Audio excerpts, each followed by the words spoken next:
Now let me turn it over to John Harpoodian. John is a prominent attorney focusing on financial planning, trust and estate administration, business succession planning, as well as general probate administration. Thank you very much, Leader. I'm here as a practitioner. My role is on a daily basis to advise people on how to do estate planning.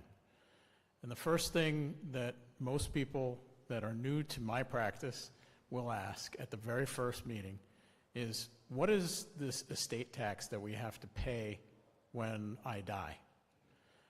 And the reality is, as soon as I explain it to them, they say that can't be right. That can't be that there's going to be a tax on all the things that I've earned during my lifetime. And I explain to them it's really very simple. In Rhode Island, we have an estate tax that kicks in at $1,838,056. As soon as the estate goes above that number, we start paying estate tax. As Whip Takoyan said in his remarks, it can go as high as 16%. For most estates, they don't hit that rate, but on average, it's about an 8 to 10% tax depending on the size of the estate. Again, if the estate is less than this $1.8 million figure, there's no tax. But for most of the people that come to my office to do estate planning, wills, trusts, and so forth, their estates are greater than that. The value of their home, the value of maybe a business, savings accounts, stocks and bonds, a 401k, an IRA. It adds up. And as soon as you go above that threshold, you start paying estate tax at death. And that tax is due in cash 9 months after death.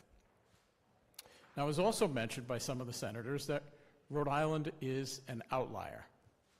I can confirm that for you. I'm a member of the American College of Trust and Estate Counsel, which is the leading organization of trust and estates lawyers throughout the country. Most of my colleagues in other states do not have to counsel their clients on paying the state estate tax. The highest tax states are Oregon, Rhode Island, and Massachusetts in that order. The rest of the states that have a tax, and it's not many, it's only another 9, have an exemption that is much, much higher than ours, meaning that you have to have more assets before you start paying tax. And so you don't want to be an outlier when it comes to a tax. You want to be where everybody else is, because that's what makes things competitive. So when I explain this to clients, they say, well, what are my alternatives? Well, your alternatives is start divesting yourself of assets. And then they say, well, I don't really want to divest myself of the assets because I need those to provide for the rest of my life, my retirement, my health care, my long-term. I need my assets. I can't divest of them. And then the topic of moving to another state invariably comes up.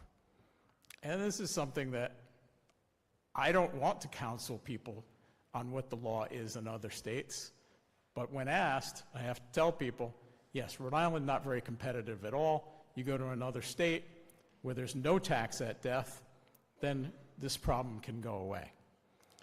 That's not a good signal to send. I don't like delivering that news, but it is part of the estate planning process. You have to disclose what the law is. My job is to tell people what the law is, and then they decide what to do. I often say this phrase, the tax tail does not wag the dog. If the dog wants to be in Rhode Island and pay taxes, then it will. But if there's alternatives, then maybe the dog goes somewhere else and doesn't pay tax at death.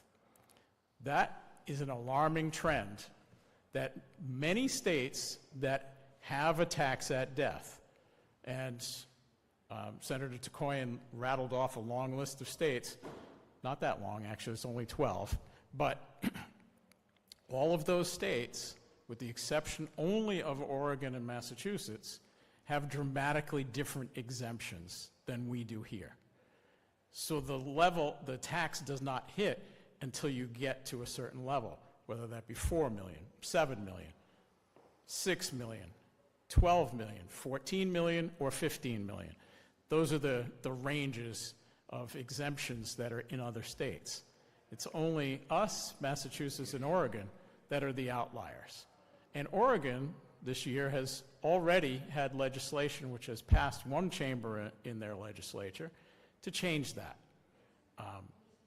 It's incumbent upon states to be competitive. And unfortunately, Rhode Island is not competitive. So in my judgment, some adjustment should be made to be reflective of this reality. Rhode Island not being competitive is not good for any of us. Thank you, Senator.